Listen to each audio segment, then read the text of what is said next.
Ketika seperangkat gamelan ditabuh menjadi sebuah irama indah, yang terdengar hanyalah keharmonisan laras yang syarat akan simbol-simbol kehidupan. Tidak hanya menceritakan hubungan antar manusia dengan manusia, ataupun manusia dengan alam, namun juga manusia dengan Sang Penciptanya.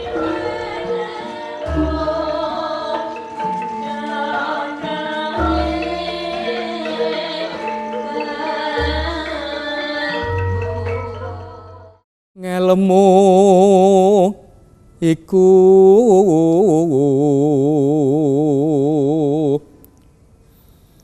kelakone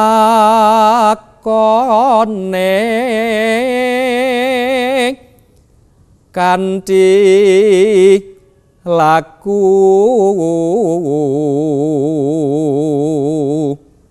lekas selawan kas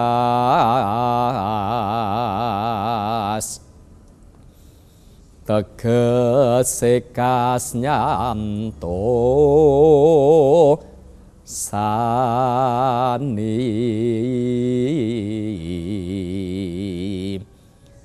Setya budya pangekese durang kara.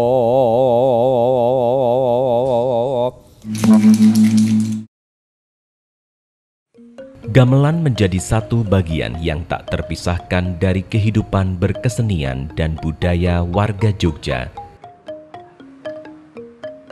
yang hingga saat ini masih memegang teguh adat tradisi dan kearifan lokalnya. Nama Batu Retno Banguntapan Bantul di kalangan para seniman tradisional dan dalang sudah bukan nama asing lagi.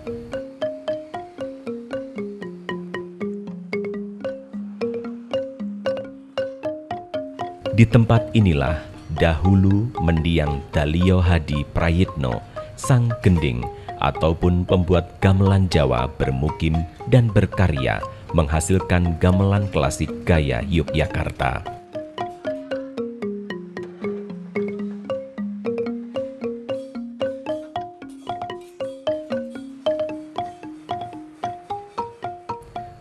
Dan kini, walaupun Dalio sudah tiada, aktivitas membuat gamelan klasik yang syarat akan pakem yang rumit masih berlangsung.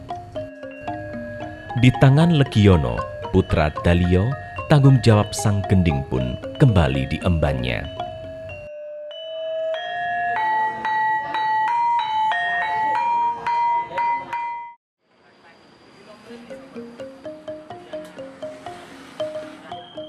Nama besar Dalio Hadi Prayitno sebagai salah satu seniman sekaligus pembuat gamelan memang sudah tak diragukan lagi.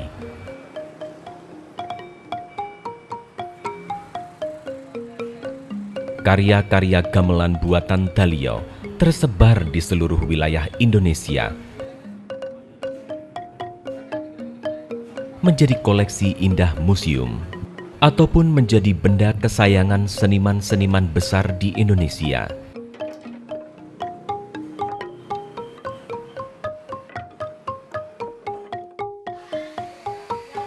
Bahkan gamelan Dalio pun sudah merambah hingga mancanegara.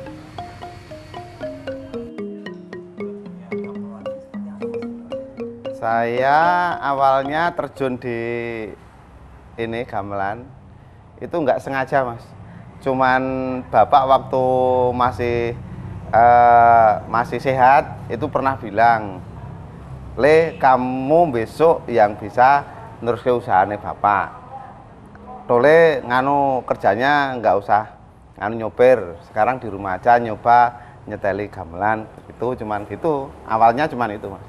Waktu pertama saya dikasih mandat bapak itu cuman dalam hati, "Kok bisa kok saya itu membuat gamelan?" Tapi saya dengan semangat saya coba, ternyata bisa.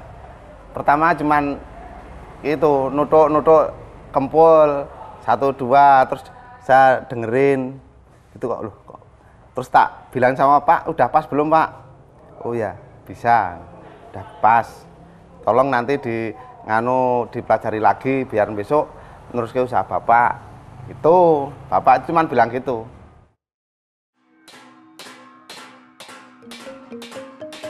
Di era modern seperti saat ini, profesi menjadi gending atau dalam bahasa Jawa dikenal sebagai pandai gongso. Orang yang memiliki kemampuan khusus membuat gamelan memang sudah semakin langka.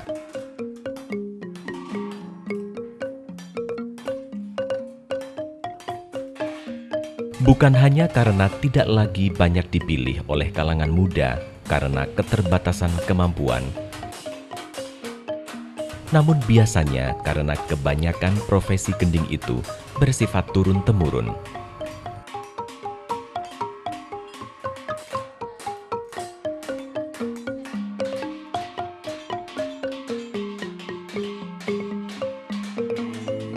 Di tangan gending, tak hanya seperangkat gamelan yang dihasilkan, namun seorang gending sejati harus memiliki aura tersendiri. Tak ubahnya seorang empu. Di kalangan gending sendiri dikenal istilah bahwa tidak semua anak keturunan pembuat gamelan mampu mewarisi bakat.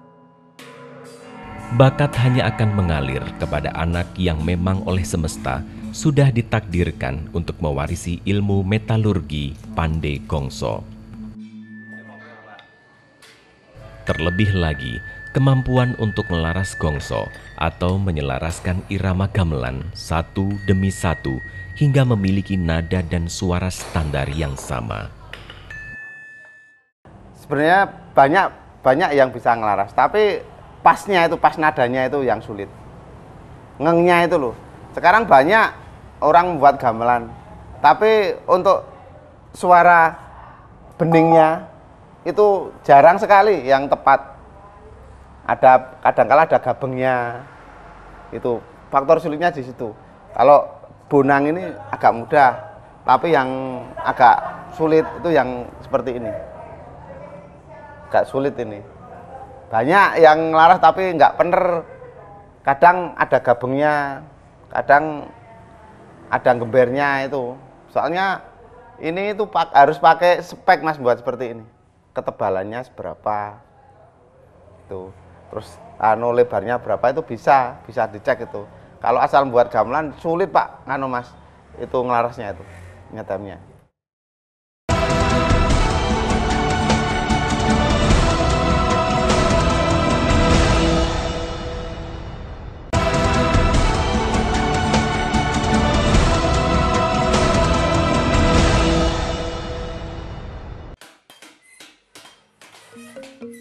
Menjadi sang gending memang bukan pekerjaan yang mudah. Rasa cinta saja tidaklah cukup mengantarkan seseorang menjadi sang gending sejati. Kemampuan mengolah logam dan bakat melaras gamelan menjadi kunci utama yang tidak bisa dipungkiri.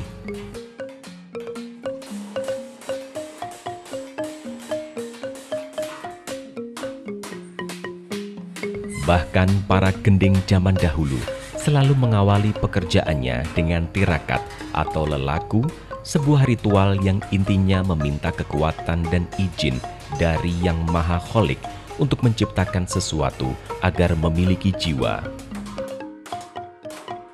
Karena sejatinya dalam seperangkat gamelan bagi suku Jawa tersimpan nilai-nilai luhur dan simbol-simbol tertentu. Dalam setiap wilah gamelan memiliki arti dan fungsi tersendiri dan tidak tergantikan. Dari setiap wilah gongso menghasilkan suara yang berbeda, dan ketika bertemu akan menghasilkan harmoni irama yang membentuk sebuah rasa. Jadi kata gongso itu sendiri sebetulnya diambil dari pekerjaan empu itu. Ya, empu atau gending. Jadi ada terdiri empu dan yang pandai besi. Jadi ada 4 fase untuk membuat gongso itu. Yang pertama adalah fase mbesut atau ngelebur dari logam itu kemudian dipanaskan 3000 derajat Celcius supaya menjadi cair. Nah, untuk itu diperlukan namanya perapen. Perapen itu untuk apinya.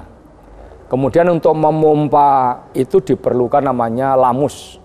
Orang pandai menggunakan, kalau di desa pakai begini. Itu untuk memberikan angin, untuk menambah derajat panasan dari untuk menghancurkan logam. Nah, hancuran logam yang kemudian seperti cair namanya goso. Nah, sangat dimungkinkan bahwa nama gongso itu diambil dari mulo bukane. Bahan dasar dalam membuat gongso itu namanya goso. Ketika sudah lebur menjadi cairan dari logam itu. Kemudian yang kedua itu nyinggi. Nyinggi itu membentuk. Bentuknya ada yang dowo, memanjang, ada yang buntar, ada yang gilik. Ketiga itu ndapuk atau membentuk itu sendiri.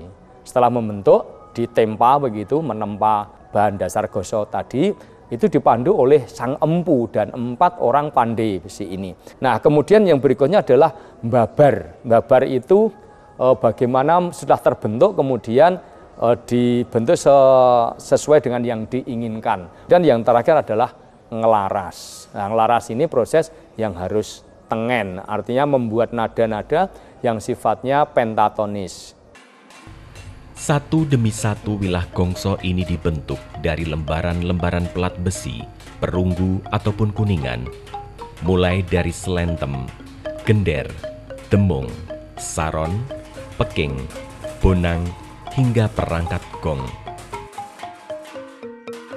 Yang menjadi ciri khas gamelan buatan mendiang Dalio Hadi Prayitno dan hingga saat ini masih dijaga oleh Legiono adalah perangkat gamelan tanpa sambungan. Tentu saja membutuhkan proses yang rumit dan panjang, maka tak heran harga perangkat gamelan tanpa sambungan tentu saja lebih mahal dibandingkan dengan gamelan yang disambung ataupun dilas.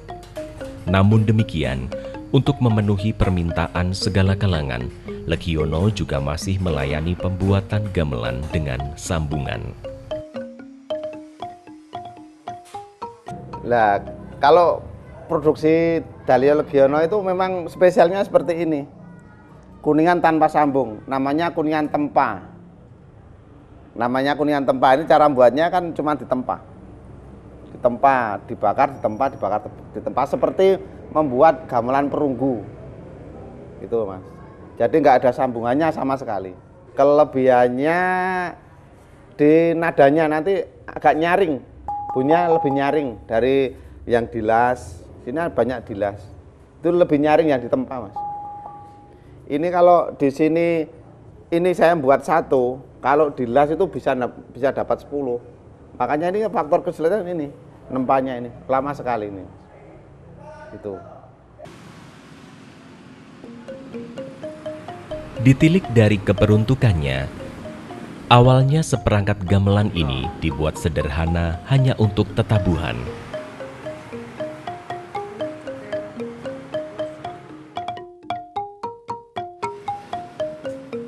Namun manusia pada perkembangannya, gamelan menjadi satu kesatuan perangkat yang memiliki karakter kuat untuk memenuhi kebutuhan estetika audio dalam berbagai keperluan.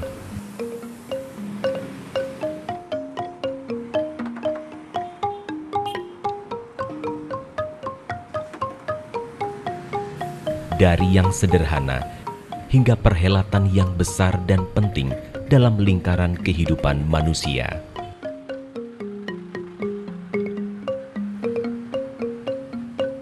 Menurut asal muasal asbabul nuzul gamelan itu atau karawitan atau gongso itu sebetulnya sudah ada sejak zaman abad ke-8, kurang lebih tahun 825 Masehi, yang itu dibuktikan kita punya peninggalan di Candi Borobudur. Sudah ada relief gamelan yang merupakan cikal bakal, ada suling, ada rebab dan yang lain.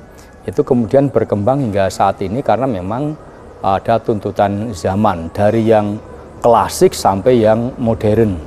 Bahkan kalau dirunut dari yang klasik seperti pada gending-gending, kemudian yang modern adanya campur sari, yang kemudian dimodifikasi yang menggunakan nada-nada diatonis. Kalau yang klasik kan nadanya pentatonis, itu asli sebetulnya dari gamelan atau karawitan atau gongso itu sendiri. Kemudian dari yang klasik sampai yang modern sekarang menggunakan nada-nada diatonis, do re mi fa sol la si do maksud saya, walaupun wujudnya ricikan gamelan begitu. Secara biografi asal-usul begitu. Ini juga dipengaruhi oleh perkembangan zaman. Fungsinya tentu yang pertama itu dulu untuk kebersamaan. Jadi wujudnya saja kebersamaan di antara mereka. Gamelan merupakan simfoni tertua bagi musik karena memerlukan banyak instrumen yang semuanya ditabur bersama memberikan keindahan. Jadi fungsi estetisnya jelas ada. Kemudian fungsi etisnya, kita tidak boleh melangkai gamelan itu ketika kita mau gamel, itu kan etika juga. Kemudian fungsi kebersamaan kita sekarang namanya kerennya kolaborasi gitu ya. Bagaimana menabuh gamelan itu yang kolaboratif antar satu dengan yang lain. Juga fungsi prestis. Bagi orang dulu memiliki gamelan itu luar biasa. Bahkan sekarang juga prestis. Tidak semua orang punya gamelan karena saking mahalnya. Ada fungsi yang lain untuk pelestarian budaya misalnya ya. Ke semua tradisi atau adat budaya Jawa itu memerlukan dukungan gamelan. Upacara-upacara adat yang 4M itu, meteng, metu, manten, mati itu juga menggunakan gamelan. Gamelan Jawa mengenal dua jenis perangkat, pelok dan slendro. Masing-masing memiliki ciri khas dan kegunaan yang berbeda.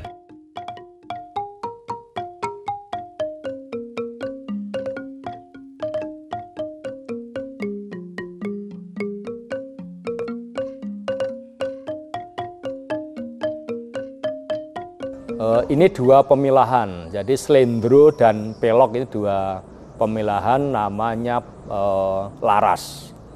Kalau larasnya, kalau pelok itu cirinya ada 4 dan 7.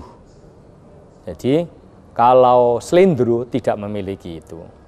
Monempi, monemalu itu pelok barang karena ada angka 7. Tapi luroji nemo itu namanya kemudian menjadi slendro. Ya. Slendro tidak memiliki angka 4 atau 7. Nadanya begitu. Nah, kalau pelok memiliki 4 dan 7 dan pelok barang itu memiliki angka 7. Ada namanya juga barang miring.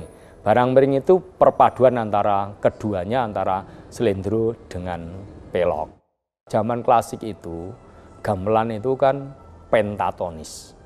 Sekarang gamelan itu diatonis. Jadi kalau panjenengan melihat campur sari itu nadanya tidak luroji nemo, bukan, itu do re mi fa sol la si do. Jadi nadanya nada modern diatonis. Walaupun itu wilahannya wilahan gamelan dari saron, kemudian demung dan sebagainya. Itu salah satu bukti bahwa gamelan modern sudah berbeda dengan gamelan yang lama. Kalau gamelan yang klasik itu memang nada-nadanya dengan tadi slendro, pelok, gitu ya. Nah, kalau yang modern itu cenderung pelok. Karena itu menggunakan nada-nada diatonis, nada-nada seperti piano, gitar, dan sebagainya.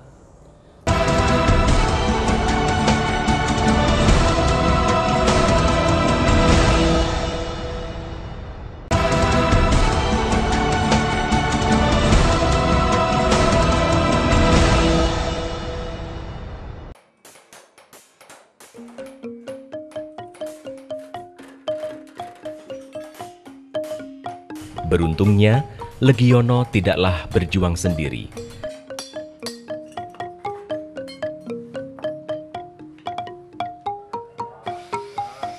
Dalam setiap karyanya, Legiono didampingi Yanto, pandai kongso sepuh yang sedari dulu setia ikut membantu mendiang Dalio.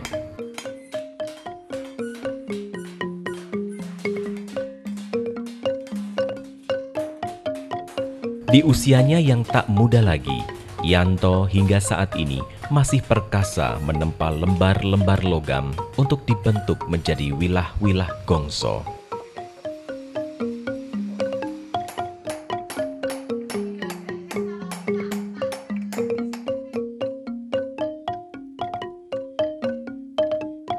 Saya belajar dari Suwargi Bapak Dalio. Dulu Bapak Dalio itu sistemnya di sini itu sekolah. Jadi karyawan tuh harus bisa membuat gamelan dari nol sampai selesai gitu. Teman-teman muda, mudah-mudahan bisa, jangan lupa ini kesenian tradisional ini, pembuatan gamelan Jawa itu milik kita semua, jangan sampai dilupakan gitu loh. Dalam segi keilmuan filosofi harus memenuhi 3 hal, yaitu ontologi, epistemologi, dan aksiologi. Dan itu dimiliki oleh gamelan. Bagaimana ontologi itu adalah hakikat gamelan itu sendiri. Cara membuatnya dari logam yang menekan 4 fase, itu secara ontologi. Secara epistemologi bagaimana kemudian itu mengajarkan kepada orang dengan cara yang sopan, dengan cara yang etis maupun estetis begitu. Kemudian secara aksiologi sekarang bergamelan luar biasa, bahkan dipelajari di berbagai negara, di Amerika, kemudian di Inggris, di Australia, di Belanda dan sebagainya. Itu merupakan salah satu aksiologi yang ada pada secara filosofi gamelan. Misalnya salah satunya gong itu apa? Gong itu tempatnya di belakang. Dan tentunya mesti gung, agung, adiluhung. Bayangkan abad ke-8 sekarang sudah abad ke-21. Itu 1300 tahun, 13 abad yang lalu masih ada sampai sekarang. Kalau tidak adiluhung tidak mungkin menjadi barang yang sampai sekarang ada. Gung, agung biasanya merupakan yang terakhir, maka kembalilah kepada yang maha agung. Jadi yang awal dibuat ya memang gong untuk meluhurkan yang agung. Kemudian kalau ditabur nanti yang terakhir juga gung, artinya semuanya kita kembalikan kepada yang maha agung. Yang namanya kendang itu adalah Pamurbawiromo. Semua irama dikendalikan oleh kendang. Bahwa hidup ini harus ada pemimpinnya, harus juga ada bawahannya, misalnya seperti itu. Merupakan kebersamaan. Kebersamaan yang lain misalnya kita punya filosofis idiom atau budaya pikir, ya of-life-nya orang Jawa itu mangan neramangan nek ngumpul. Artinya kebersamaan. Kebahagiaan orang dulu itu kalau ngerawit bersama, bahkan sampai sekarang juga semuan bersama, kemudian latihan gongso bersama, itu namanya kebersamaan dalam hidup, tembayatan atau kolaborasi dalam hal zaman sekarang.